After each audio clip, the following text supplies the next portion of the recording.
Welcome friends. আজকে আনন্দবাজার পত্রিকায় অত্যন্ত প্রাসঙ্গিক একটি বিষয় নিয়ে আলোচনা হয়েছে। আমি সেটা একটু আপনাদের সাথে শেয়ার করব। যেটা বলা হচ্ছে, সরকারি সূত্রের খবর, রাজ্যের শিক্ষা দপ্তর থেকে ফাইল পাঠানো হয়েছে অর্থ দপ্তরের কাছে। বিকাশ ভবনের তরফে প্রস্তাব দেওয়া হয়েছে পার্শ্ব শিক্ষকদের বেতন বাড়ানোর জন্য। তারা এখন মাসে প্রায় 13,000 টাকা বেতন পেয়ে থাকেন। সেই বেতন 3 গুণ বাড়ানোর প্রস্তাব আপাতত অর্থ দপ্তরের বিবেচনাধীন। সূত্রের ইঙ্গিত, আদালতের রায়ে চাকরিহারাদের মধ্যে থেকে কয়েক দফায় পার্শ্ব শিক্ষক হিসেবে নিযুক্ত করা হতে পারে বেতন বাড়ানোর পরে। তাতে রাজ্যের কোষাগারে কিছু বাড়তি চাপ আসবে।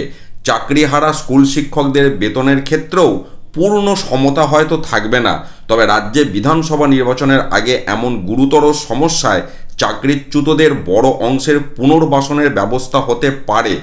তবে পদক্ষেপ চূড়ান্ত করার আগে সুপ্রিম কোর্টের রায়ের ব্যাখ্যা চেয়ে দায়ের করা আবেদনের পরিণতি রাজ্য সরকার দেখে নিতে চাইবে বলেই সরকারি সূত্রের ইঙ্গিত।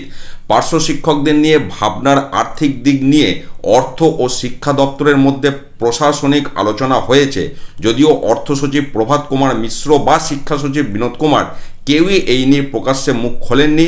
আবার চাকরিহারাদের বিকল্প নিয়োগের ব্যবস্থা করলে ফের কেউ মামলা করতে পারেন বলেও রাজ্য প্রশাসনের আশঙ্কা রয়েছে। সেই বিষয়ে আইনি পরামর্শও নেওয়া হচ্ছে। অর্থাৎ সামগ্রিক একটা যে শিক্ষা জগতে যে একটা বিশাল শূন্যতার সৃষ্টি বিশেষ কারণে, সেটাকে একটা কন্ট্রোল করার চেষ্টা করা হচ্ছে। পাশাপাশি পার্শ্ব শিক্ষকদের এই মুহূর্তে কর্মবিরতি চলছে এবং তাদের বিভিন্ন যে দাবি দেওয়া, বিভিন্ন বহুদিন ধরে তাদের যে বেতন বৃদ্ধির যে দাবি, সেটা একটা পূরণ করারও ইঙ্গিত এখানে পাওয়া যাচ্ছে।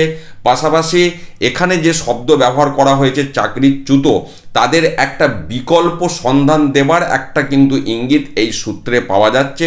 আমি যে কারণে আপনাদের সাথে শেয়ার করলাম। ধন্যবাদ।